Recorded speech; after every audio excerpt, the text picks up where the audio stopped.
My name is Melanie Wright. I'm 32, and until 6 months ago, I thought I understood what betrayal meant. Then I had spinal surgery that left me completely immobilized for weeks. While I lay in excruciating pain, unable to even use the bathroom alone, my parents emptied my emergency fund for a luxury Bahamas vacation. They've always been financially dependent on me, but this crossed every boundary imaginable. Trust isn't just broken in an instant. It dies slowly with each lie until one day, there's nothing left to salvage. Before I share how I discovered their betrayal, let me know where you're watching from and hit subscribe if you've ever had to cut toxic family members from your life. I grew up in what appeared to be a typical middle-class neighborhood in Denver. Our house wasn't the biggest on the block, but it was comfortable enough. What my friends didn't see was the financial chaos behind our front door. My father, Harold, had a decent job as a sales manager, but he also had a gambling problem that constantly threatened our stability. My mother, Nancy, worked part-time as a receptionist, but spent most of her energy enabling Dad's behavior and managing the fallout.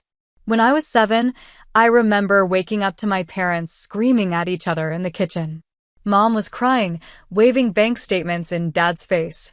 "How could you do this again? The mortgage is due next week."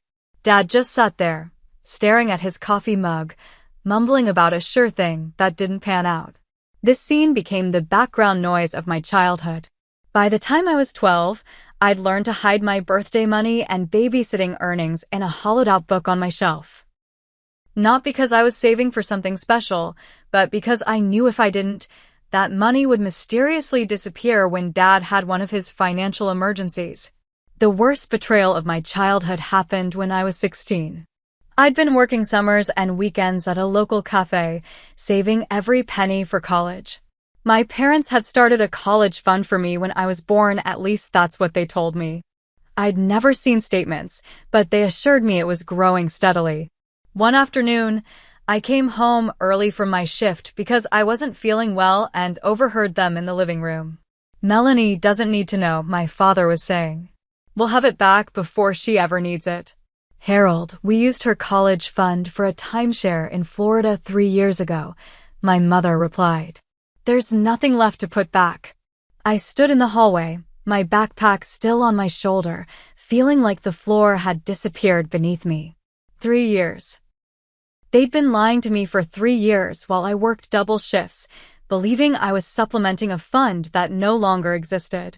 When I confronted them, the excuses were ready. Dad had been certain the timeshare would be a great investment they could sell for profit. Mom thought it would provide family memories worth more than college tuition. Neither seemed to understand the gravity of what they'd done, stealing their daughter's future. That night changed me. I realized no one was going to secure my future but me. I worked 3 jobs through my senior year of high school, earned a partial scholarship to State University, and took out loans for the rest. During college, the pattern continued. Every few months, there would be an emergency requiring my financial assistance. The roof was leaking. The car broke down. Dad needed dental work not covered by insurance. I was working at the campus library, waiting tables on weekends, and doing freelance graphic design at night, barely sleeping between classes and jobs. Meanwhile, my parents would call with teary voices, promising to pay me back when things turned around. They never did. My junior year, I met Thomas, a business major who became my first serious boyfriend. He came from a family of financial advisors and was shocked by my parents' behavior. "That's financial abuse," he told me one night after I'd sent them my last $200 for the month. "They're taking advantage of you."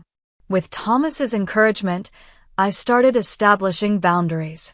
I opened a new bank account at a different bank. I stopped answering every call immediately. I required receipts before sending money. My parents were furious. How could their own daughter abandon them when they needed help? After graduation, I landed an entry-level position at a marketing firm in Denver. My salary wasn't impressive, but it was stable. Something I'd never experienced growing up. I started building an emergency fund and contributing to my 401k, concepts that were foreign in my childhood home. Meanwhile, the requests from my parents continued, growing more desperate and creative. The pattern reached a breaking point 3 years into my career. I came home from work to find my parents sitting outside my apartment building. They claimed they were being evicted at the end of the week and needed $3,000 to avoid homelessness. Something felt off about the story, so I called their landlord directly, a tactic I'd never tried before. There was no eviction notice. They were behind on rent, but only by 1 month, not the 4 they'd claimed. When I confronted them with this information, Dad became defensive while Mom burst into tears. "We just needed a little help," she sobbed. "Is that so wrong to ask from your daughter who's doing so well?" That moment clarified everything. In their eyes, my success wasn't something to be proud of. It was a resource to be tapped. My financial stability threatened the dynamic they were comfortable with. Them as providers, even if failing ones, me as the dependent child. 2 years later, I accepted a promotion that required relocating to Chicago. The distance changed our relationship. With 600 miles between us, the constant emergencies decreased. We settled into a new pattern of holiday visits and weekly phone calls that mostly avoided financial discussions. I flourished in Chicago. Within 4 years, I was promoted to senior marketing director with a significant salary increase. I bought a condo in a doorman building, started maxing out my retirement contributions, and even began investing. For the first time, I felt financially secure. Then came the company retreat last February.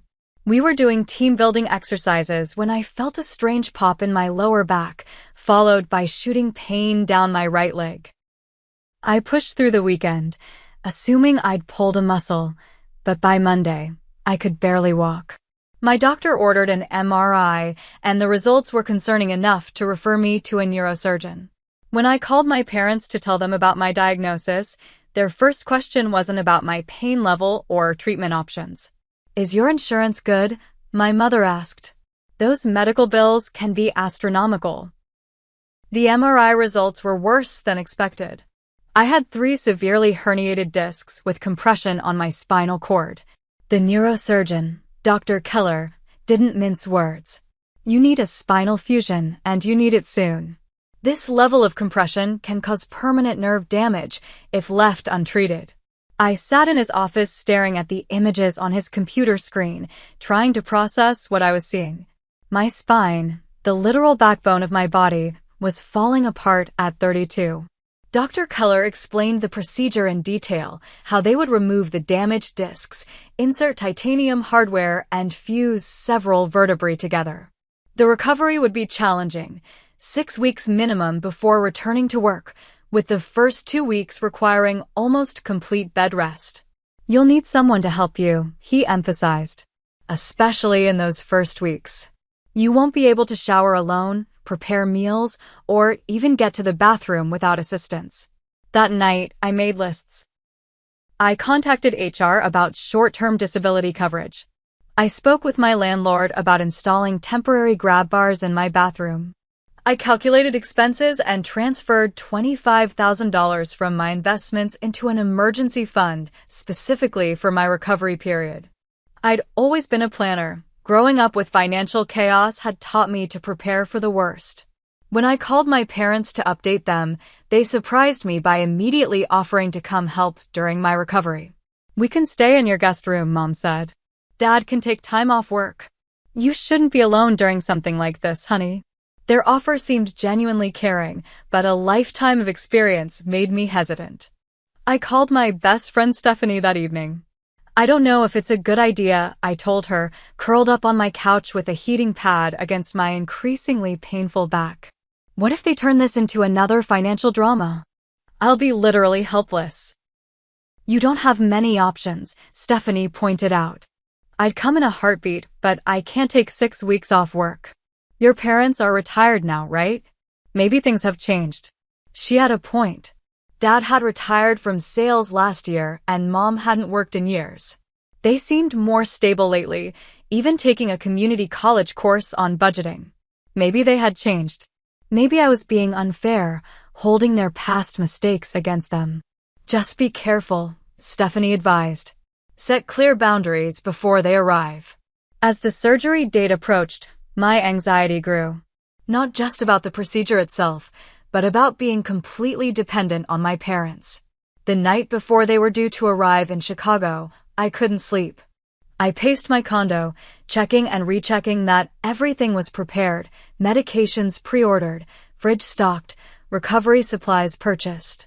When they arrived, they seemed like different people than the parents I'd grown up with. Dad carried my groceries without complaint. Mom organized my medications by day and time.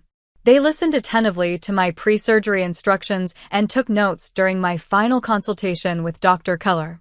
The morning of surgery, as the nurse was preparing my father took my hand.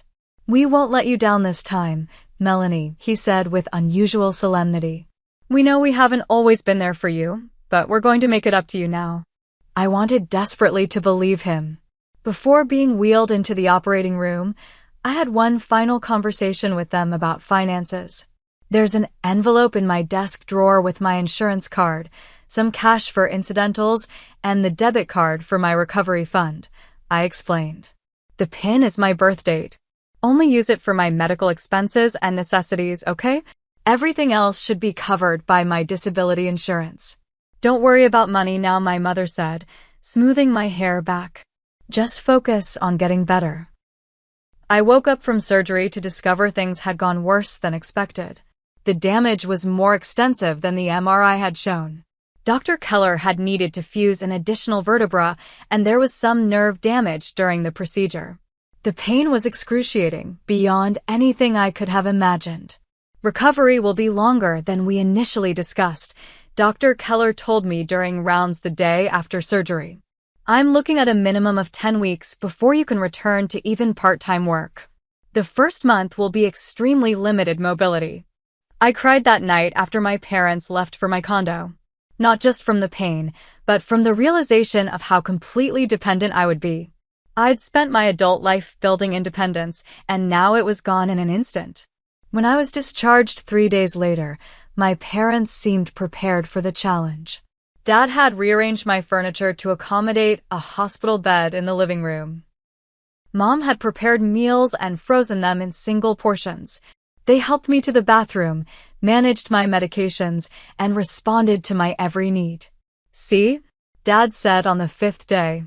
"We're not the same people who let you down before. We've changed." That first week was a blur of pain medication, fitful sleep, and humiliating dependence. I couldn't even go to the bathroom without help.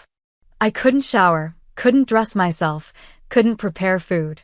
The pain was constant and debilitating. On my darkest days, I wondered if I would ever feel normal again. My parents seemed attentive, but I began noticing strange patterns. They would both leave for errands that seemed to take hours. When I asked what had taken so long, their answers were vague. "Traffic," Dad would say. "Lines at the pharmacy," Mom would add. Sometimes they'd come back without whatever they had supposedly gone out to get. By the beginning of the second week, I was lucid enough between pain medications to notice other concerning behaviors. They seemed to be checking my mail before bringing it to me. I caught Mom scrolling through my phone once while she thought I was asleep. And their hushed conversations would abruptly stop whenever I wheeled into a room. As the second week of my recovery progressed, my parents' behavior became increasingly suspicious. I would catch them having whispered conversations that would stop abruptly when I entered the room. Dad spent hours on my laptop, closing it quickly whenever I asked what he was doing. "Just checking baseball scores," he'd say, though I could have sworn I glimpsed my bank's website. One afternoon, while Mom was helping me back to bed after a painful physical therapy session, Dad approached with an overly casual expression. "Honey, we need to pay some of your medical bills that came in. Do you have your banking password somewhere? It would be easier if we could just handle it directly." Even through my medication haze, alarm bells rang in my mind. "The insurance should be handling most of it automatically," I said. Any copays can be paid with the debit card I showed you. Yes, but some providers want payment upfront before they bill insurance, he insisted. It would really be simpler if we had access to your accounts. Mom jumped in, her voice soothing. Melanie, you're in no condition to be worrying about finances. Let us handle this for you. We're trying to help. I was in excruciating pain that day. My physical therapist had pushed me harder than usual, and all I wanted was to take my medication and sleep. Fighting seemed impossible. Against my better judgment, I gave them limited access to one checking account where I kept bill-paying money. Only use it for my medical expenses, I emphasized. Nothing else. Of course, sweetheart, Mom said, patting my hand. We just want to make things easier for you. After that day, their behavior shifted subtly. They spent less time attending to my needs and more time on errands. My water glass would remain empty for hours. My medication would be late. When I asked for help to the bathroom, they would seem annoyed by the interruption. My friend Stephanie texted asking if she could visit that weekend. When I mentioned it to my parents, they immediately discouraged it. You're not strong enough for visitors, Mom insisted. The doctor said you need rest. Dr. Keller actually encouraged having friends visit, I countered, remembering his specific advice about preventing depression during recovery. Well, this weekend isn't good, Dad said firmly. We have some appointments we can't reschedule. I was beginning to feel isolated and increasingly dependent on two people who seemed less interested in my care each day. Basic supplies began running low, my prescription pain medication, food in the refrigerator, even toilet paper. When I mentioned this, Dad would look surprised. I just went shopping 2 days ago, he'd say, though the evidence of my empty refrigerator contradicted him. One evening during the 3rd week, I overheard a conversation I wasn't meant to hear. She's not going to notice, my father was saying in a hushed voice. She can barely get to the bathroom by herself. Harold, I don't know about this, my mother replied. What if she checks? Since when does she check her investment accounts daily? By the time she's back on her feet, we'll have figured something out. I felt sick, and not from my surgery. Were they planning to access my investment accounts now? I'd given them limited access to one checking account, not permission to raid my entire financial life. The next morning, my mother sat on the edge of my bed with an unusually serious expression. Melanie, honey, we've run into some unexpected expenses with your care. My guard immediately went up. What expenses? The insurance should be covering most of it. Well, yes, but there are many things insurance doesn't cover. Special foods, medical supplies, transportation costs. She paused, looking uncomfortable. Dad and I have been covering these things ourselves, but we're running a bit short. The debit card I gave you has plenty of money on it, I said. Has it been declined? No, it's working fine, she said quickly. But we were wondering about that emergency fund you mentioned before your surgery. You said you set aside $25,000, right? We might need to access about $10,000 of that for some special medical equipment the doctor recommended. What equipment? I asked. Dr. Keller hasn't mentioned anything to me. It's a specialized recovery chair, Dad interjected, appearing in the doorway. Helps with circulation and prevents bed sores. Insurance considers it a luxury item, but we think you need it. I was groggy from my morning medication and in considerable pain. Fighting seemed impossible, and if there was equipment that could help my recovery, I wanted it. Despite the uneasiness in my stomach, I provided them with the information to access my emergency fund account. Only $10,000, I emphasized. And I want to see the brochure for this chair. Of course, Mom said, squeezing my hand. We'll bring it home when we go to order it. 2 days later, they dropped a bombshell. We need to head back to Denver for a few days, Dad announced over breakfast. Your Uncle Steve is having some health issues, and we need to help out. Uncle Steve? I barely remembered meeting him twice in my life. Since when were my parents close enough to him to drop everything and rush to his aid? But who will help me here? I asked, panic rising. I still couldn't shower alone or prepare meals. "We've arranged for a home health aide," Mom assured me. "She'll come morning and evening to help with the essentials. We shouldn't be gone more than 5 days." Before I could ask more questions, Dad added, "We've put her contact information on the fridge, and we've paid her in advance using your card. Don't worry about a thing." They left that afternoon in a flurry of activity, promising to call when they arrived at Uncle Steve's. But that call never came.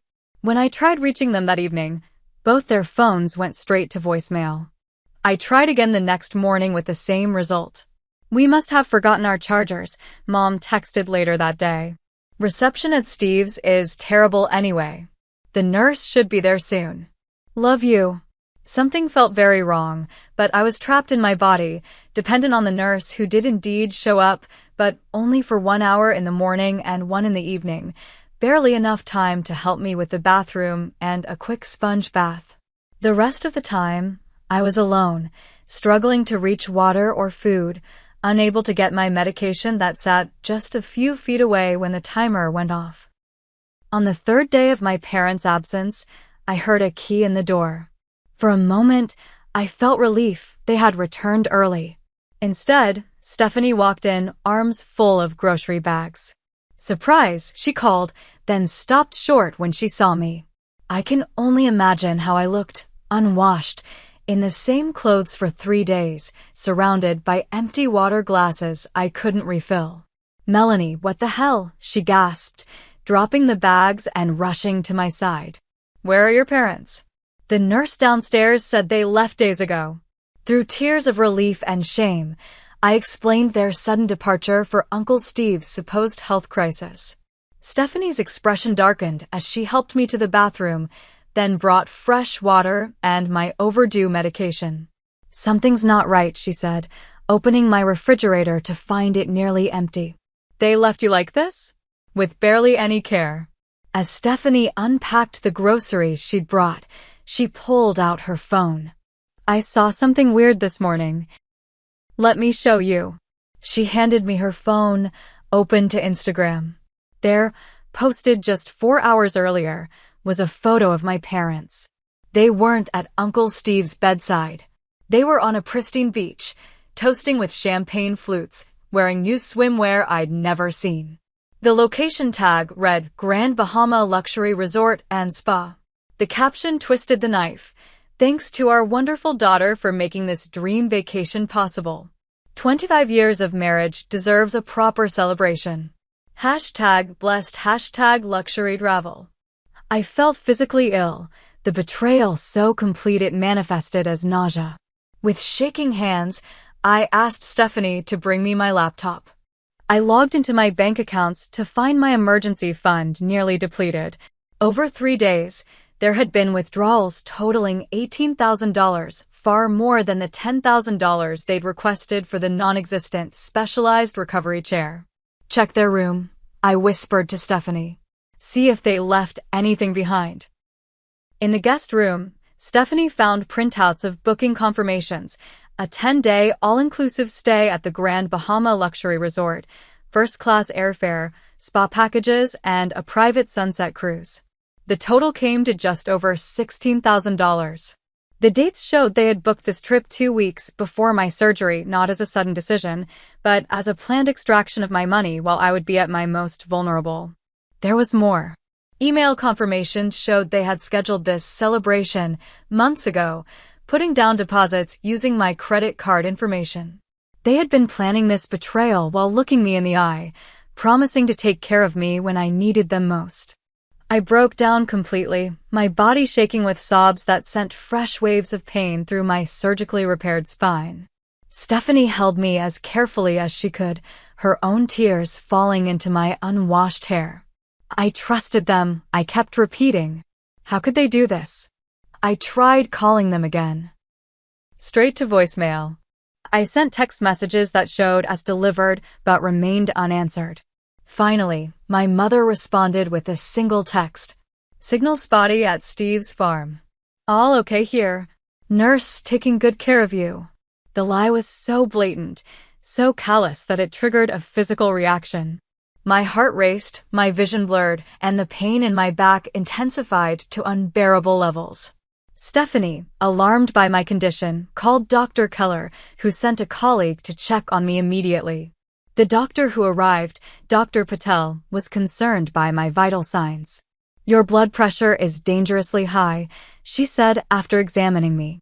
"This level of stress could seriously compromise your recovery. The fusion needs time to stabilize, and physical stress can interfere with that process." She adjusted my medication and strongly recommended I find a way to reduce the emotional distress. As if I could simply switch off the knowledge that my parents had abandoned me in a helpless state to sip cocktails on a beach with my money. After Dr. Patel left, Stephanie took charge. She called her boyfriend, James, who arrived with his brother, both loading my parents' belongings into garbage bags. Stephanie contacted a locksmith to change my locks while I called my bank to freeze all remaining accounts. We discovered my parents had tried to access my investment accounts as well, but thankfully had been thwarted by the two-factor authentication. "We need to get a lawyer," Stephanie said, her voice firm. "This is elder abuse, except you're not elderly. But it's the same concept, financial exploitation of a temporarily disabled person." I nodded, too emotionally exhausted to speak. In the space of a few hours, I'd lost my parents for the second time in my life. The first when I discovered they'd stolen my college fund, and now when they'd abandoned me at my most vulnerable to steal again. That night, Stephanie stayed with me, sleeping on the couch beside my hospital bed in the living room. For the first time since surgery, I felt safe enough to truly rest, knowing someone who genuinely cared for me was watching over me. My parents returned exactly 1 week after they'd left, walking into my condo using their key. The locksmith had been delayed due to COVID restrictions. They froze when they saw Stephanie sitting on my couch and me in my wheelchair, staring at them with an expression that must have communicated everything. They looked tanned and relaxed, carrying gift shop bags and wearing new clothes. For a moment, no one spoke. Then my father attempted a casual smile. "We're back. Steve is doing much better now." "Who let you in, Stephanie?" "Drop the act," I said, my voice surprisingly steady. "We know where you really were." Mom's face flickered with uncertainty before she composed herself. "What are you talking about?" "We were at Steve's, like we told you." Stephanie silently handed them her phone, open to their own Instagram post. The color drained from my mother's face while my father's turned an alarming shade of red. "You went through our things," he blustered, attempting to turn the tables. "Invaded our privacy?" "You stole $18,000 from me," I replied, while I lay here unable to even get to the bathroom by myself. "You left me alone with inadequate care so you could drink champagne on a beach." "Now, Melanie," my mother began in her soothing voice, "there's been a misunderstanding. We were going to pay it back." "When?" I demanded. "How? With what money?" "We deserved a break," my father suddenly exploded. "Do you have any idea how stressful it is taking care of someone after surgery? Listening to you moan in pain, having to help you shower? We needed to recharge." I stared at him, stunned by the justification. "So you stole from me? Your daughter who was lying helpless after major surgery."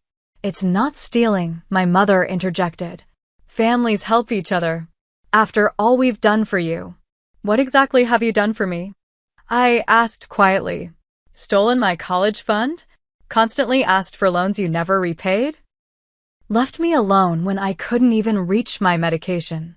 We raised you," my father shouted. "Put a roof over your head. Everything you have now, your education, your job, this fancy condo, it all started with us.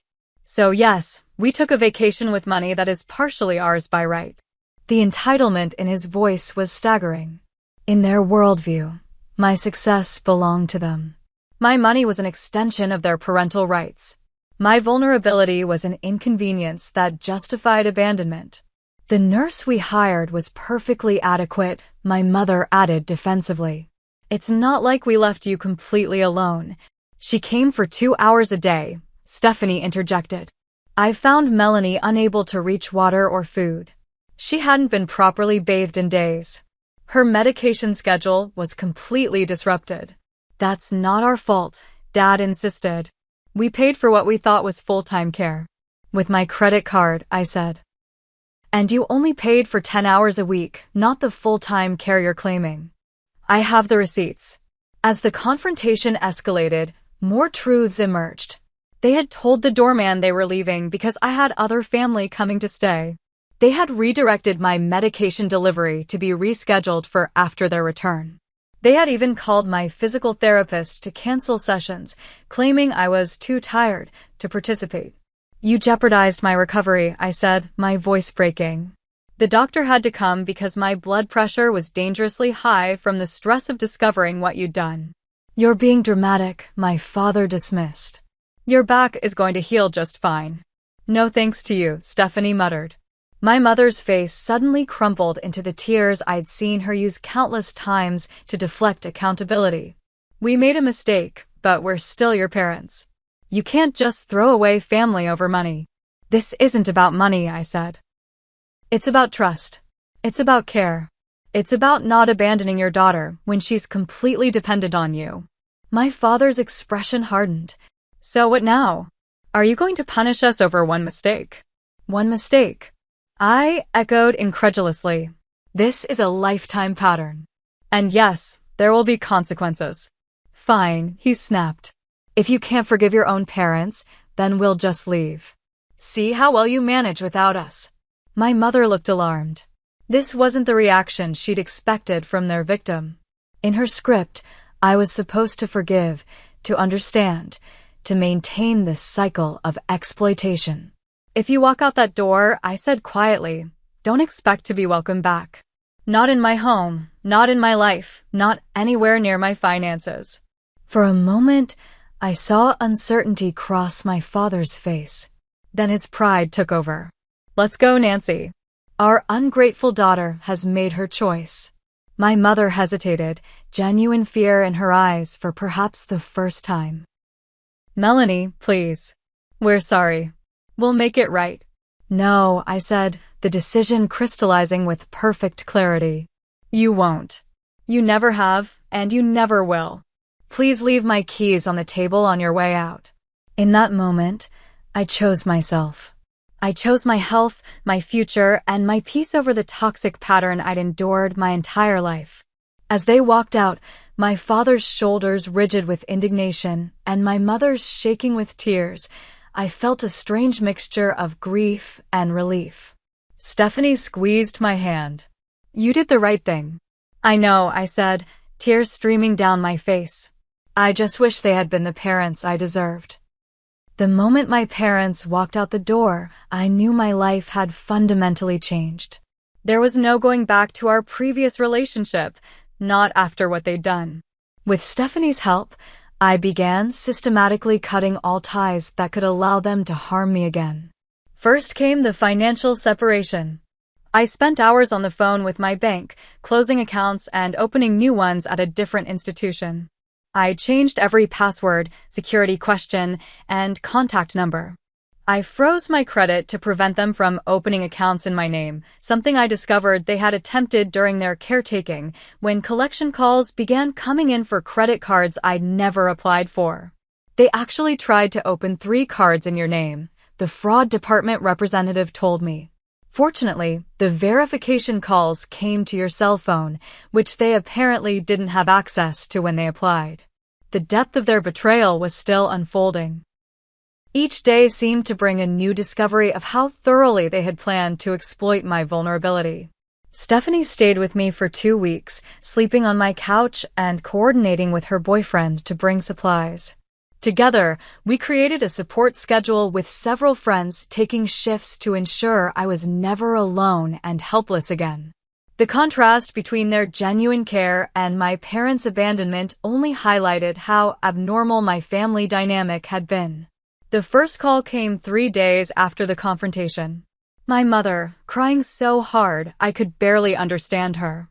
Please, Melanie. We made a terrible mistake. We know that now. Your father is too proud to say it, but we need you. Need me or need my money? I asked, my voice steady. That's not fair, she sobbed. We're your parents. Doesn't that count for anything? It counted for everything, I replied. That's why your betrayal hurt so much. After that came the barrage calls, texts, emails. When I blocked their numbers, they created new email addresses. When I filtered those to spam, they sent handwritten letters. The tone oscillated wildly between contrition and accusation. We deserve to be part of your life. After all we sacrificed for you. We made one mistake. You're being cruel and unforgiving. I read each message with increasing emotional distance, recognizing the manipulation tactics I'd been subjected to my entire life. Dr. Patel had referred me to a therapist specializing in recovery from familial financial abuse, and our sessions were revealing patterns I'd normalized since childhood. A week after changing my locks, I heard from my grandmother, my father's mother whom I'd always been close to. Her trembling voice nearly broke my resolve. Melanie, sweetheart, your parents told me you've cut them off completely. They're devastated. Whatever happened, surely it can be worked out. Family is family. I took a deep breath. Grandma, did they tell you why I cut contact? They said you were angry about some misunderstanding with money while you were recovering. But honey, people make mistakes. I detailed exactly what had happened, the theft, the abandonment, the lies. The silence on the other end of the line stretched for so long I thought she'd hung up. Grandma? I'm here, she said finally, her voice different. I had no idea. They told us a completely different story. Another family member entered the picture unexpectedly, my brother Ryan, 5 years younger than me and living in Seattle. We'd never been particularly close, in part because I'd left for college when he was entering adolescence. He'd always been more favored by our parents, less expected to contribute financially, more protected from their schemes. Mom and Dad said you've lost your mind, he said bluntly when he called. They said the pain medication after your surgery made you paranoid, and you accused them of stealing when they were just trying to help. I laughed, the sound hollow even to my own ears. Did they mention their luxury vacation while I was unable to get out of bed? What vacation? They said they were taking care of you 24/7 and you snapped at them. I directed him to their own social media posts, still visible because they hadn't considered that evidence of their betrayal was publicly available. His shocked silence was followed by a string of profanity. Jesus, Mel. I had no idea.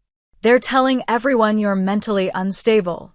Ryan became an unexpected ally, confirming that our parents had been asking him for money too, claiming medical expenses related to my care. He'd sent them $1,200, money I never saw a penny of.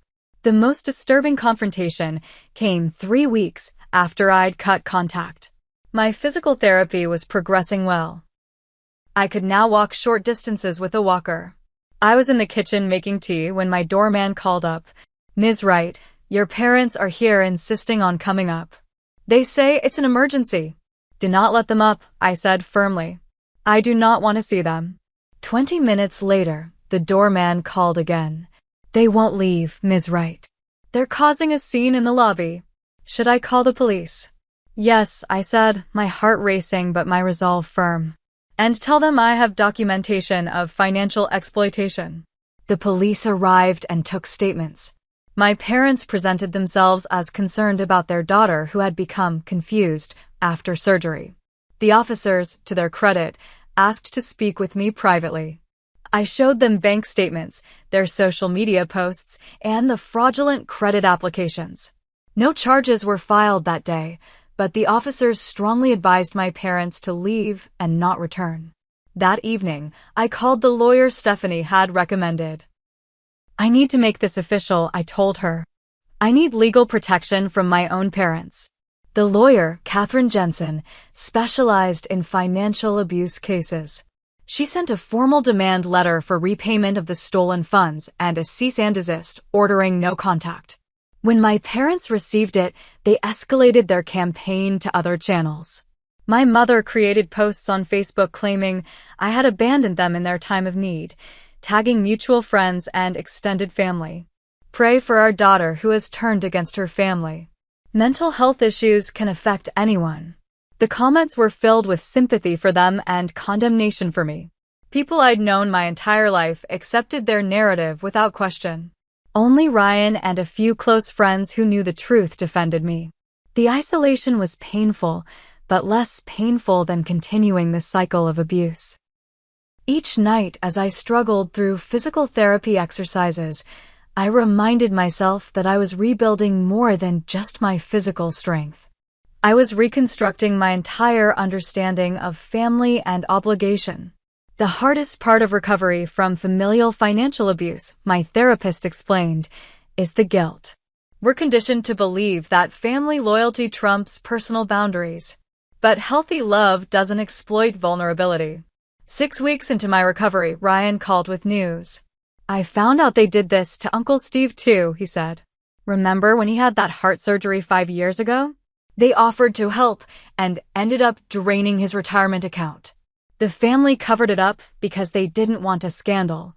The pattern extended beyond me, beyond even our immediate family. My parents were serial financial predators who targeted the vulnerable. The realization cemented my decision to keep them permanently out of my life." 2 months after surgery, I was well enough to return to limited work from home. The emotional healing was slower than the physical, but I was making progress on both fronts. I had started building a new support network, one based on mutual respect rather than exploitation. "You're not just recovering from surgery," Stephanie observed one evening as we shared dinner in my now accessible condo. "You're recovering from your entire childhood." She was right. And like my spine with its new hardware and fused vertebrae, I was becoming stronger at the broken places. Physical therapy became the rhythm by which I measured progress, both in my body and my life. Each session pushed me to my limits, left me exhausted but incrementally stronger.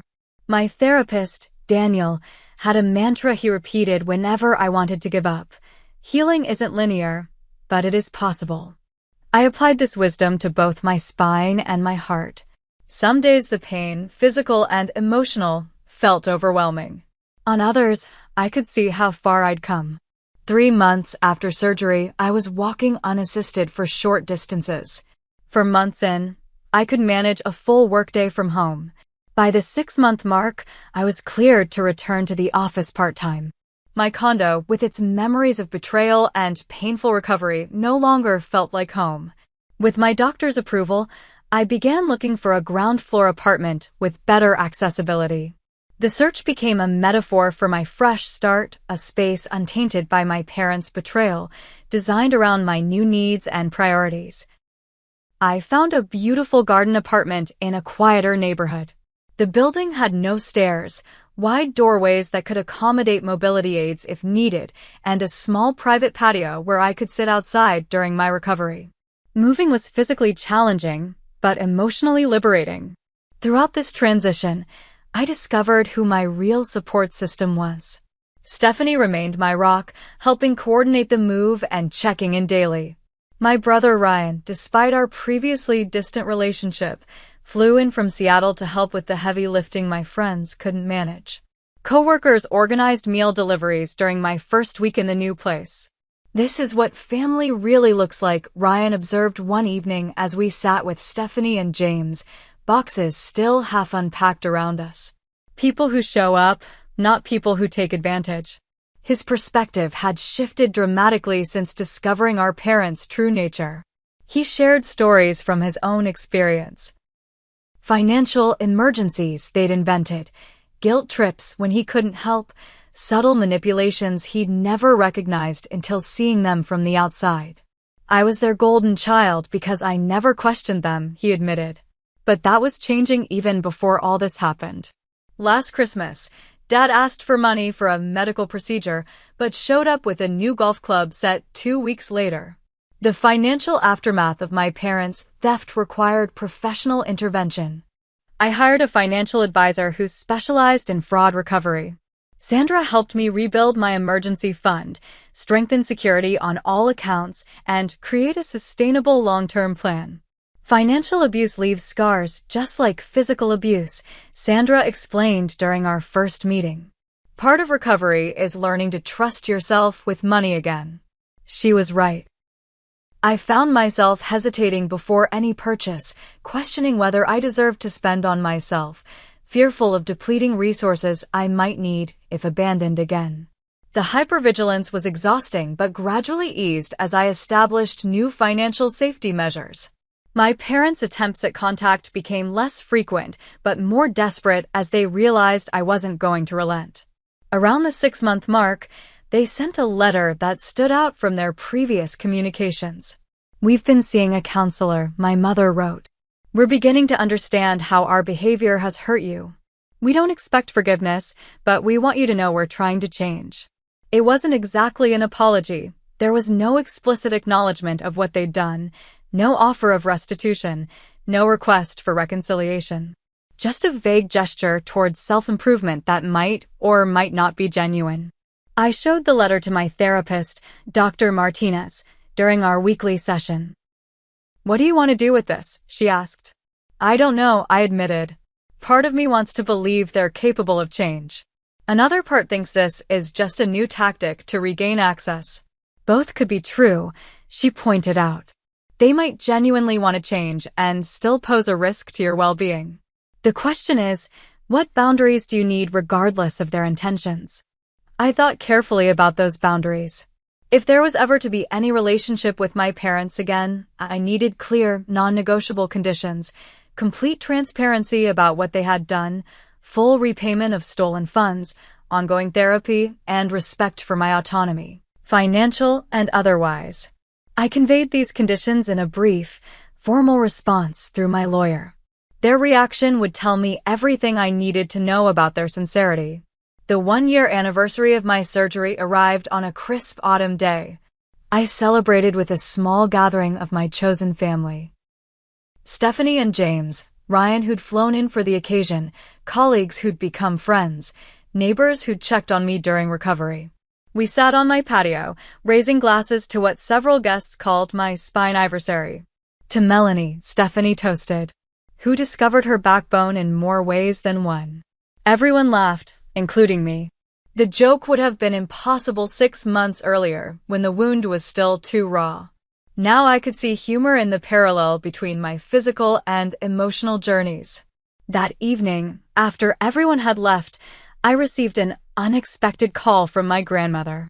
"Your parents attended a family intervention today," she said without preamble. "Your Uncle Steve organized it after learning what they did to you." Several family members confronted them about their pattern of financial exploitation. My heart raced. How did they respond? "Your father walked out initially," she sighed. "But your mother stayed. And remarkably, your father came back an hour later. They've agreed to a family-supervised financial rehabilitation program. No access to anyone else's money, complete transparency, regular counseling." It wasn't forgiveness, and it certainly wasn't reconciliation, but it was the first acknowledgement from the wider family that the problem was real and required intervention. I felt a weight lift that I hadn't realized I was still carrying, the burden of being the only one willing to name the abuse. 2 weeks later, I received a letter from my parents. Unlike previous communications, this one contained a specific accounting of what they had taken, an acknowledgement of the harm caused, and a repayment plan they'd developed with their counselor. There was no request to resume contact, just a statement of accountability. I read the letter several times, noting what was present and what was missing. Present was responsibility. Missing was the manipulation and guilt that had characterized all their previous attempts at communication. It wasn't everything, but it was something real. After consulting with Dr. Martinez, I decided to allow very limited contact, monthly email updates, no financial discussions, no in-person meetings yet. It was a small opening, heavily fortified with boundaries. My return to full-time work marked another milestone in recovery. My colleagues welcomed me back with a celebration that brought me to tears. My boss had held my position, accommodated my needs, and never made me feel that my health crisis had diminished my value to the company. As my professional life stabilized, I began thinking about how my experience might help others. With Dr. Martinez's encouragement, I started a support group for survivors of family financial abuse. Our first meeting had just 3 participants. Within 6 months, we had grown to 15 regular members, each with stories that echoed aspects of my own. I never had a name for what my family did to me, one woman shared during a meeting. I just thought I was being selfish for not wanting to support my adult son who keeps borrowing money for emergencies that never seem to end. Giving others the framework to understand their experiences helped me process my own. Each story validated that I wasn't alone, that my boundaries weren't unreasonable, that healthy families don't exploit vulnerability. Ryan and I developed a closer relationship than we'd ever had growing up. During one of his visits, we had a conversation that crystallized how far we'd both come. "Do you ever worry we'll turn out like them?" he asked as we walked along the lakefront. "That it's somehow in our DNA to be financially toxic?" "Every day," I admitted. "But then I remember we've both made different choices. You returned that loan Dad asked for last year, even though it meant postponing your vacation. I've never asked anyone to jeopardize their financial security for my benefit." "We're breaking the pattern," he said, nodding. "It stops with us." Nearly 2 years after surgery, my life had transformed in ways I never anticipated when I first felt that pop in my back during a company retreat. My spine had healed stronger than before. My finances had recovered and were more secure than ever. My relationships were fewer but deeper, built on mutual respect rather than obligation or exploitation. Most importantly, I had rewritten my understanding of family. Blood might determine biology, but actions determine relationships. Real family, chosen or born, respects boundaries, shows up during crises, and builds you up rather than depleting you. The last time I spoke with my father, during a carefully structured phone call supervised by his therapist, he asked a question that would have once devastated me: "Will you ever fully forgive us?" I considered my answer carefully. "I've forgiven you enough to wish you well, to hope you heal, to want better for you than what you chose. But I'll never forget what happened, and I'll never again put myself in a position where you could repeat it." It wasn't the answer he wanted, but it was the truth. And after a lifetime of accommodating others at my own expense, speaking my truth without apology was perhaps the most profound healing of all.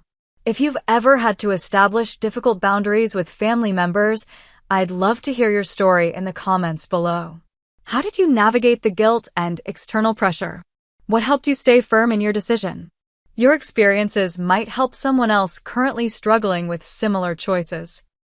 Don't forget to like this video if it resonated with you, subscribe for more stories about overcoming family challenges, and share with someone who might need to hear that it's okay to protect yourself from those who should have protected you.